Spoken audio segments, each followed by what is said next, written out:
Olá, meus amigos, sejam bem-vindos a mais um vídeo da Pneumoteca aqui no YouTube, sempre trazendo a discussão de um artigo ou de um tema em pneumologia, daquelas doenças mais prevalentes em pneumologia. Eu convido a você a nos seguir no nosso Instagram, onde sempre as novidades são colocadas lá e você fica por dentro de tudo. Que já está aqui no nosso canal do YouTube, que se inscreva no nosso canal e dê um joinha, dê um like no nosso vídeo também. Convido a conhecer o nosso site pneumoteca.com.br, onde temos alguns cursos na área de pneumologia, e aqui hoje uma novidade é o lançamento do nosso canal no Spotify. Essa mesma discussão que nós temos aqui e de outros artigos nós vamos também, a partir de agora, colocar no Spotify. Sempre um tema interessante do dia a dia, principalmente fazendo a pneumologia para o clínico. O tema hoje, azitromicina em bronquiolite viral aguda. Será que é útil mesmo a azitromicina em bronquiolite viral? Vamos discutir uma meta-análise. Então vamos lá. Antes disso, eu conheço você a conhecer o nosso curso de Radiologia do Tórax, que está disponível no site da Pneumoteca. Nesse curso, você vai aprender noções básicas sobre radiografia do tórax, sobre tomografia do tórax, o que diz respeito às suas técnicas radiográficas, vai aprender a identificar as estruturas do tórax e aprender a identificar os padrões de doença pulmonar, quais são as alterações que ocorrem nas doenças, nos exames radiológicos do tórax, esses dois aí, radiografia e tomografia. Serão 7 aulas sobre radiografia, 7 aulas sobre tomografia, mais 3 aulas de casos clínicos e mais de 350 imagens que você vai avaliar nesse curso. E por um custo totalmente acessível para você. São informações que você vai levar para o restante de sua vida profissional. A primeira aula ela já está disponível no canal do YouTube da Pneumoteca e gratuitamente você assiste lá. Se você gostar, pode se interessar pelo curso todo. Então, acesse lá o nosso site pneumoteca.com.br e conheça esse curso. Vamos ao nosso artigo, azitromicina para bronquiolite aguda crônica e episódios de sibilância em crianças. Uma meta-análise, uma revisão sistemática e meta-análise. Esses são os autores, eles são da Finlândia, né, do Instituto, da Universidade da Finlândia, a quem agradecemos a realização do estudo. Isso nos traz informações importantes para o nosso dia a dia. E essa publicação foi realizada em 2024 no jornal de Pediatric Research, como eu disse a vocês, em 2024. Essa aqui, por que se usa bastante azitromicina em bronquiolite? Eu pego muito no meu consultório, no meu ambulatório de pneumologia, as crianças que são atendidas por bronquiolite viral aguda, elas saem com o uso da azitromicina. Eu fiz esses questionamentos e algumas questões nos foram levantadas, né? Seria para combater o agente infeccioso, se usar azitromicina para combater o agente infeccioso, porém, a bronquiolite, como o próprio nome diz, ela é viral. O antibiótico não vai agir contra o vírus, para proteger contra co-infecções ou na presença de co-infecções bacterianas, mas isso não é o normal de acontecer. Seria para reduzir o processo inflamatório. A azitromicina, como a gente vai ver, ela tem uma característica de reduzir a inflamação, mas outras drogas fazem isso e elas não conseguem resolver, por exemplo, os corticoides, e elas não conseguem resolver o processo inflamatório nas bronquiolites. Reduzir a gravidade da bronquiolite, mas como? Como pensa? Que mecanismo de ação ela teria para ter a capacidade de reduzir a gravidade da bronquiolite? Ou reduzir a recorrência futura de sibilância? Que dados de estatística, que dados de literatura sugerem isso daí? Então, esses questionamentos são importantes para a gente pensar por que é que se está se usando tanta azitromicina em bronquiolite viral aguda. Qual é essa indicação?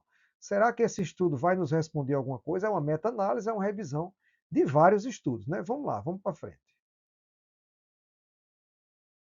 Então, fazendo uma breve revisão sobre a azitromicina, o mecanismo de ação dela é um antibiótico da classe dos macrolídeos, liga-se à unidade 50S do ribossomo bacteriano e inibe a síntese proteica bacteriana.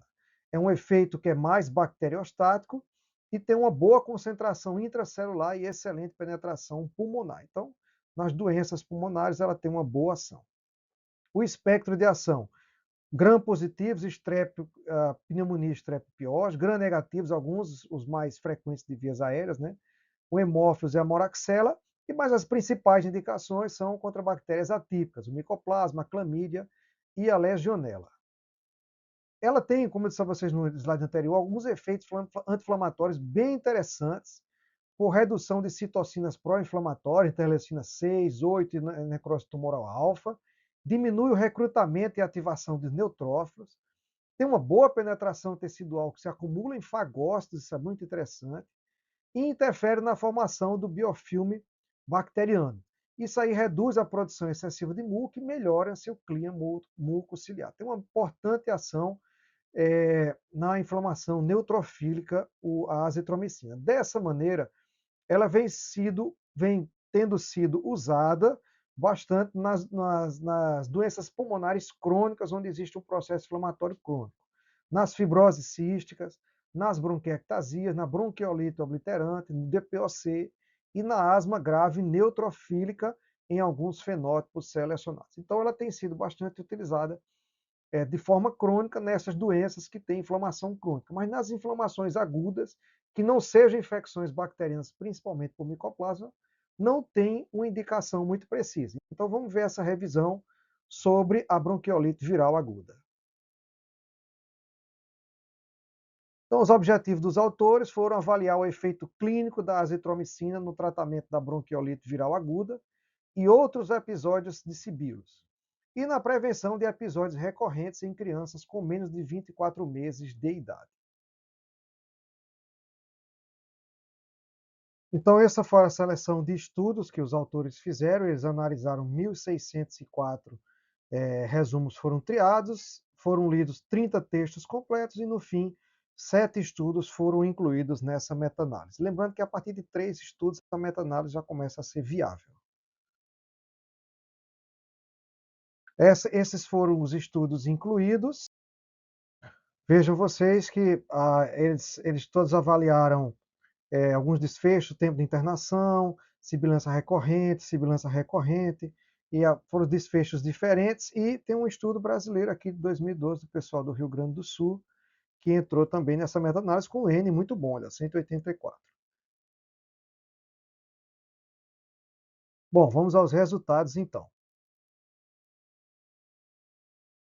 Vamos avaliar os desfechos, certo? Admissão em UTI pediátrica. Veja só que 4 estudos avaliaram.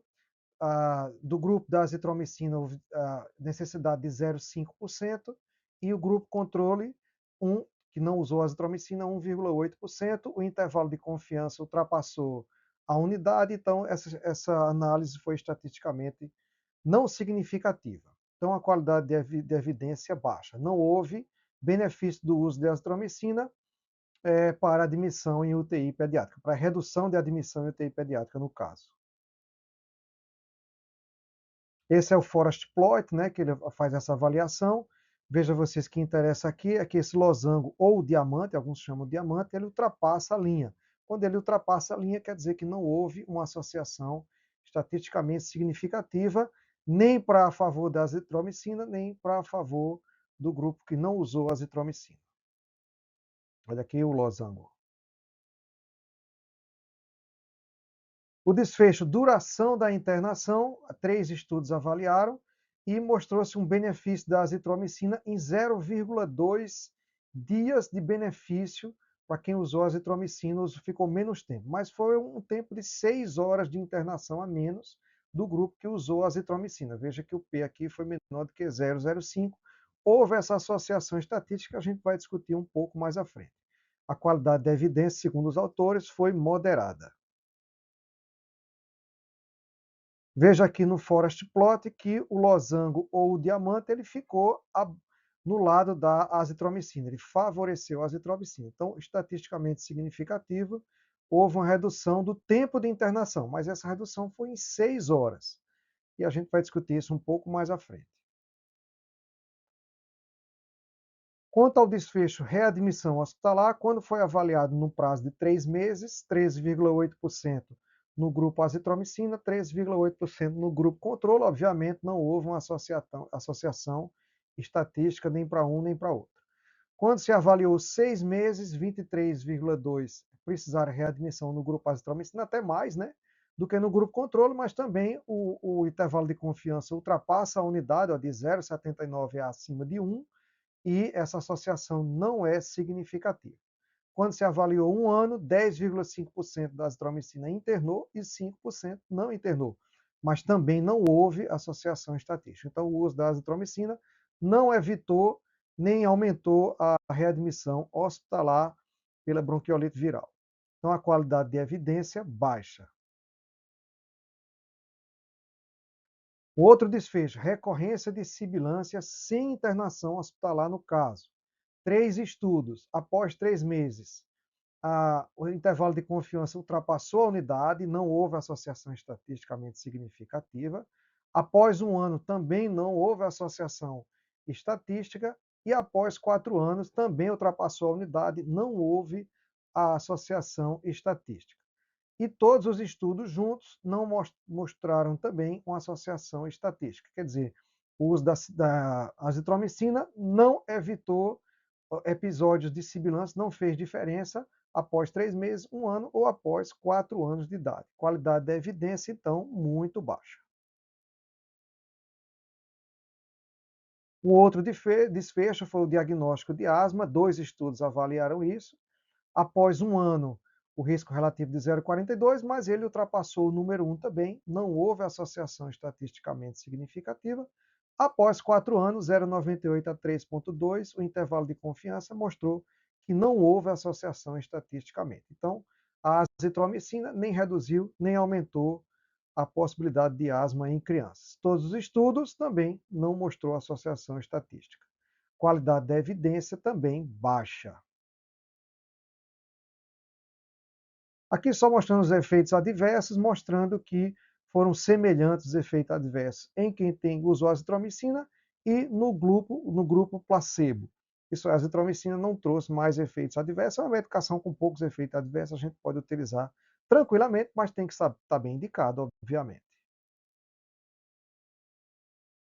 E aqui um resumo das evidências, a admissão em UTI baixa, a única que mostrou alguma coisa da associação estatística foi uma redução muito breve do tempo de internação hospitalar no grupo azitromicina, né?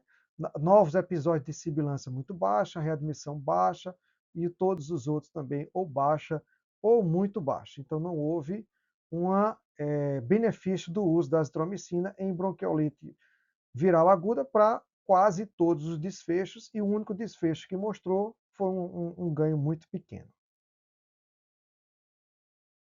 Então, a discussão que os dados revelam é justamente isso.